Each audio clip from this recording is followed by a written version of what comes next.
The last section of Chapter 18 talks about alternatives in pollution control.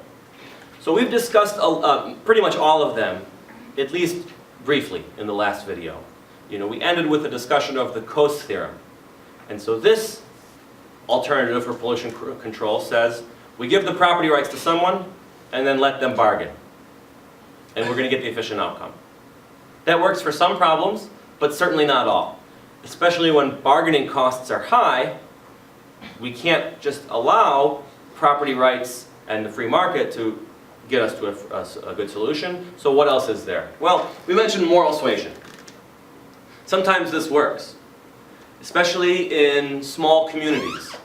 The late Elinor Ostrom, another Nobel Prize winner who also recently passed away, has done a lot of work looking at small farming communities in developing countries, and they're able to prevent pollution and overfishing and overgrazing basically through moral suasion and just organizing.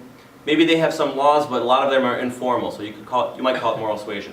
Sometimes it works, but clearly, if you've ever seen The Anchorman, or was it Anchorman 2, where they walk through the park and they just throw their trash on the ground, some people don't care about morals, and so it's not going to work in all cases. So then what might we do? Well, command and control has been the most common approach in this country. This is an approach in which a government agency specifies how much or by what method a polluting agent must adjust its emissions. And so, for example, if you operate a coal-fired power plant, we might say, look, you can't produce more than 1 ton of emissions per day. Or we might say, look, you have to install these filters on your smokestacks. Right? So either we're going to specify the amount of pollution or by how you can produce your electricity.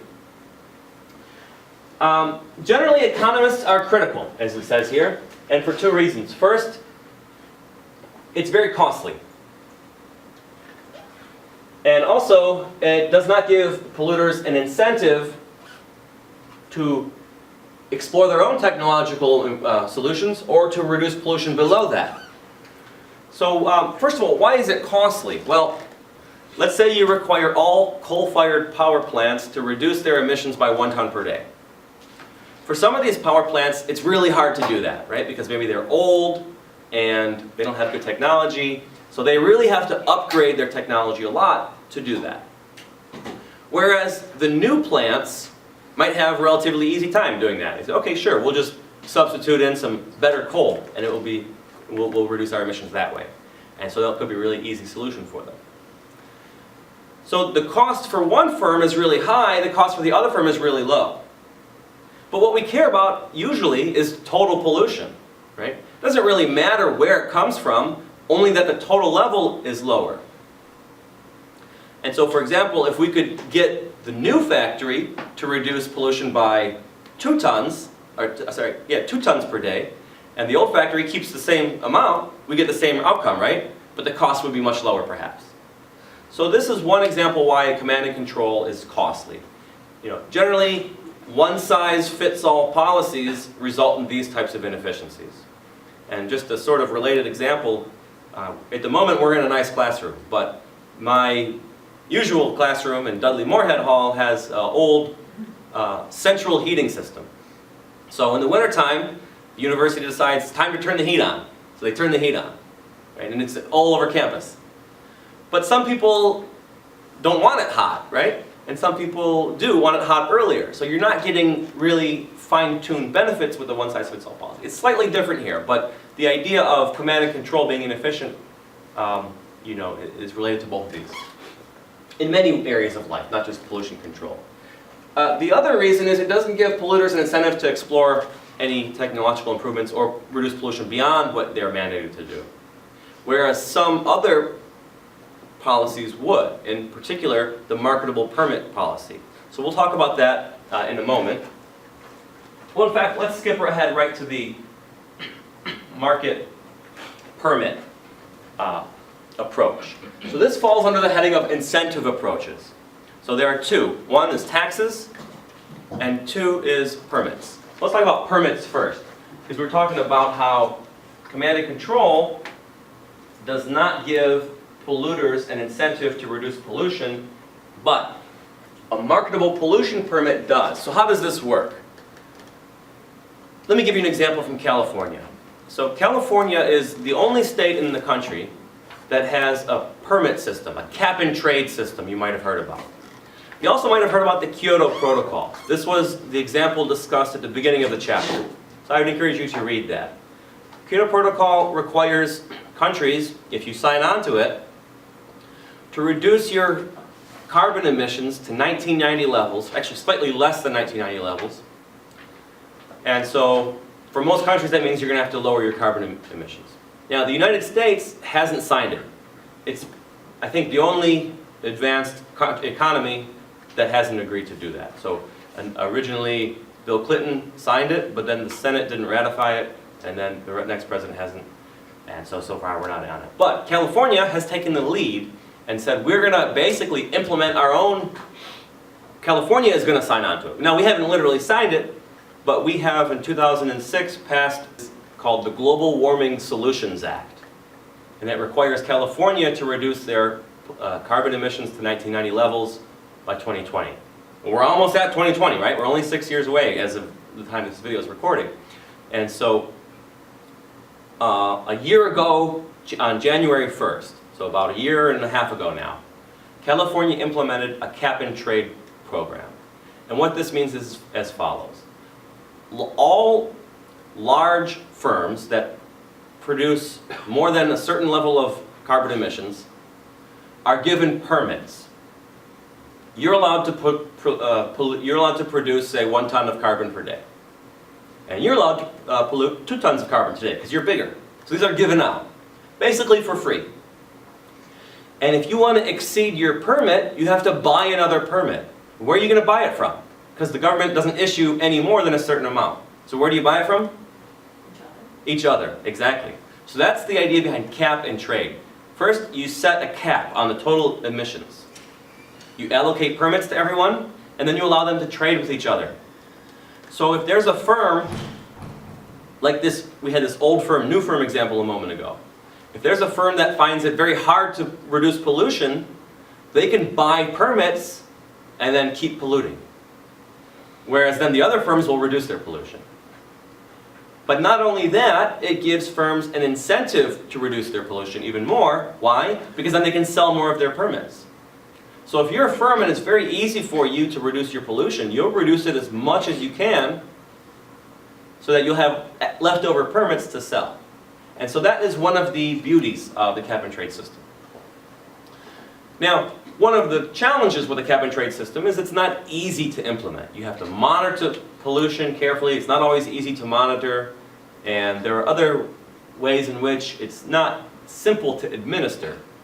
And so sometimes, and really this is a big debate, nowadays I think more and more people are starting to accept the idea that incentive approaches, which is what we're talking about now, they're beginning to accept the idea that incentive approaches are efficient, more efficient than command and control, and pollution permits have a lot of appeal, but given that they're hard to implement, other people would say, let's try a different incentive approach and apply an emissions tax. And so basically the idea is, if you want to lower emissions, right, people have a demand for polluting, right? If you want to lower emissions, you just charge a price for it. Just like in our example of the bargaining, right? The individual who had the right, let's say it was a laundromat, they could say, you have to give me $13 for every pound of pollution you produce. Same idea with the pollution tax, only here the money would go to the government. And you can choose any level of pollution that you want by adjusting the tax rate, right? So in many ways, these two systems are the same, right? In the sense that you can just raise the tax if you want to reduce pollution. Or if a cap-and-trade system, you can just issue fewer permits and you get the same effect. But there are certain advantages to each one. And one of the advantages of the tax system is that it's cheaper. You don't have to be concerned with monitoring, well, you do have to be concerned with monitoring pollution, but maybe you don't have to be concerned with fraud as much and other issues.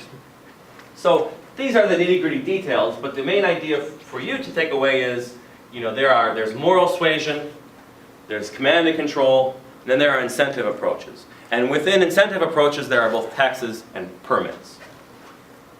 The last part of this section reviews the history of pollution in the United States. And so here we have figures on a variety of pollutants over time. So these are basically scatter plots, right? And you all know that in your case, in your articles, you have to contain a scatter plot, include a scatter plot. And you could fit a trend line in here, right?